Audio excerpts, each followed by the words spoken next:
देश का बजट बिल्कुल वैसा ही होता है जैसे आपके घर का बजट होता है, यानी आपकी आमदनी और खर्च के संतुलन का एक स्टेटमेंट होता है। सरकार का पूरे साल का जो कुल खर्च है वो है 53,47,000 करोड़ रुपए। इसको आप ध्यान से इस फिगर को देखिए, 53,47,000 करोड़ रुपए, जबकि सरकार की जो आमदनी है वो है लगभग 44 लाख करोड़ रुपए। इन आंकड़ों से साफ है सरकार का खर्च ज्यादा है और आमदनी कम।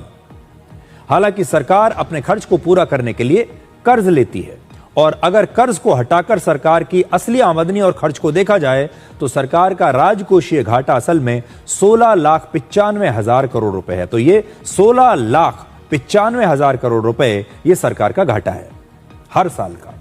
राजकोषीय घाटा देश की कुल जीडीपी का 4.3% है।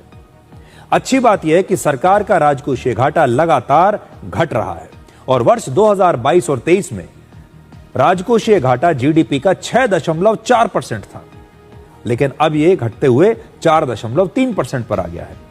कुल 53,47,000 करोड़ रुपए के बजट में सबसे ज्यादा बड़ा हिस्सा रक्षा मंत्रालय को मिलेगा।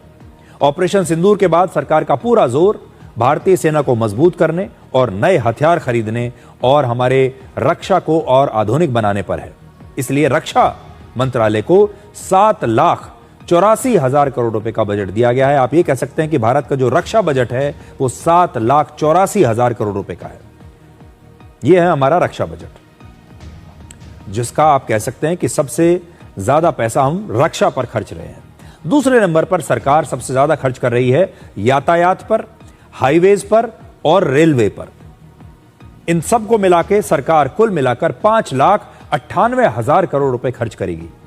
तीसरे नंबर पर है ग्रामीण विकास। इस पर सरकार 2,73,000 करोड़ रुपए खर्च करेगी। इसमें ग्रामीण विकास को लेकर जितनी भी योजनाएं हैं अलग अलग, वो सबको हमने एक साथ डाल दिया है। शिक्षा यानी एजुकेशन पर सरकार 1,39,000 करोड़ रुपए से ज्यादा खर्च करेगी और पहली बार भारत सरकार स्वास्थ्य पर 1,00,000 करोड़ रुपए से ज्यादा खर्च करने वाली है इस बार।